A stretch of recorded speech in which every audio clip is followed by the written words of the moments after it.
How do I rent our timeshare to an orgy, and how bad an idea is it?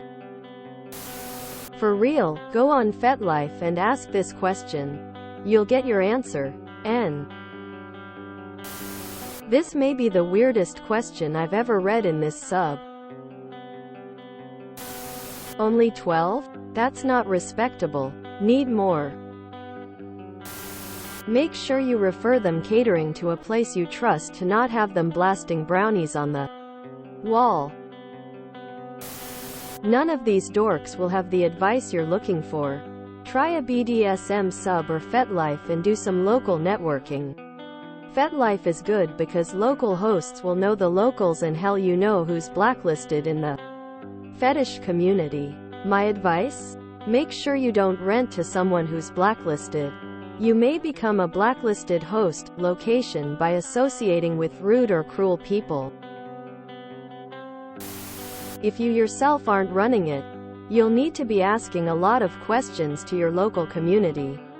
Best start is make a FetLife account and maybe do some research on what orgies entail. If you have a respectful group, damage and cleanup will be no worse than timesharing for other reasons. It's also good practice for the host to provide condoms, lubricant, etc. This is generally what paying for an orgy goes towards. Main thing is ensuring it's being run safely.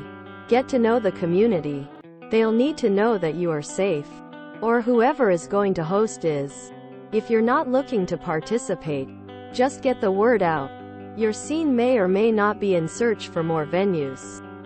So hopefully the rest of the work is done for you. Did the friend who made that suggestion not have contacts? Actually, a friend of mine did that very thing. And it caused him a great deal of problems, turns out. The group were also exhibitionists and proceeded to frolic with the shades up. That caused neighbors to call the cops, which led to an ugly scene.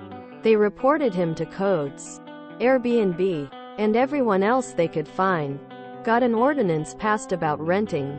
Plus, being an absentee owner, it helps if your neighbors keep an eye out for things, and he lost contact with everyone in neighborhood. He wound up selling. Lastly, they tore the place up either out of drunken rage or they just didn't care what they did to the place. I heard the cleanup was disgusting. Finally, a good question for this sub. Niche market but with potential. As swingers we have usually gotten together at one of the host homes, but if we were to host an orgy, we wouldn't want to have it at our home. Not because of what happens at an orgy, but at every orgy there is a couple that you really wanna ... But you do not want them to know where you live.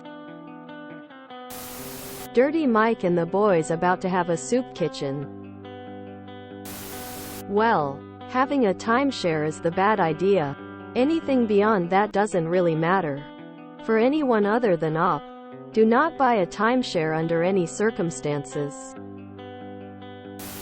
If you enjoyed this video, please check out our playlists full of similar content.